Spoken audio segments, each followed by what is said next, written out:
Hey everyone, today we're specifically talking about the person God calls Abraham.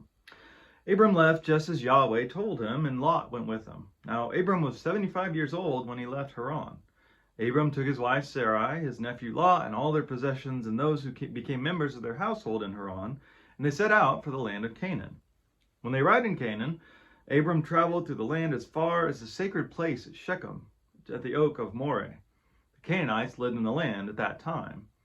Yahweh appeared to Abram and said, "I give you this land to your descendants." So Abram built an altar there to Yahweh, who appeared to him.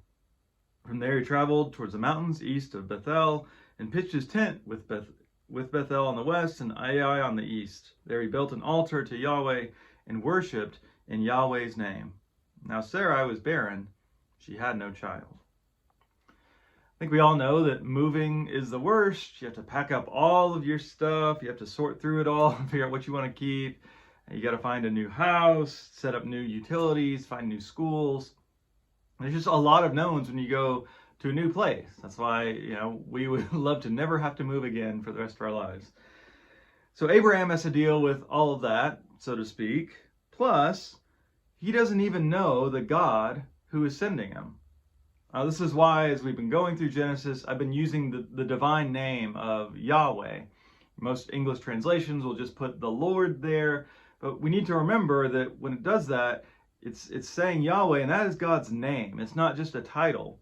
And I think that helps us remember that in Abraham's day, in the time of Genesis, there were lots of gods with lots of names. And if we just refer to ours as God, that kind of is a very different viewpoint than the way they understood it. The fact that Genesis notes Abraham starts worshiping him in Canaan is because he probably didn't worship Yahweh before, but now he does. And so him going where this unknown God sends him reminds us that Abraham is a story of faith. That's kind of the way that we'll be using Abraham's story as we go through it in Genesis to define what faith means.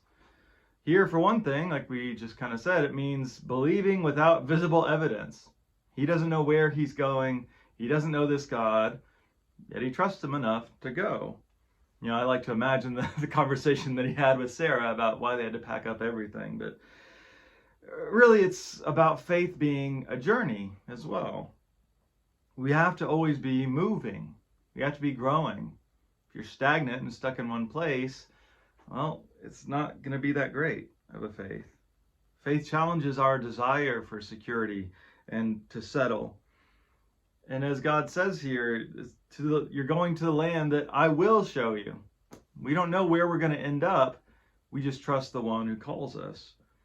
It's easy to follow God if you knew exactly where God was going to lead you, but most of the time we don't. And so we see that a great promise also requires a great cost. To stay in safety, one writer says, is to remain barren. To leave is risk, but also to have hope. So, what risks can you take in faith today?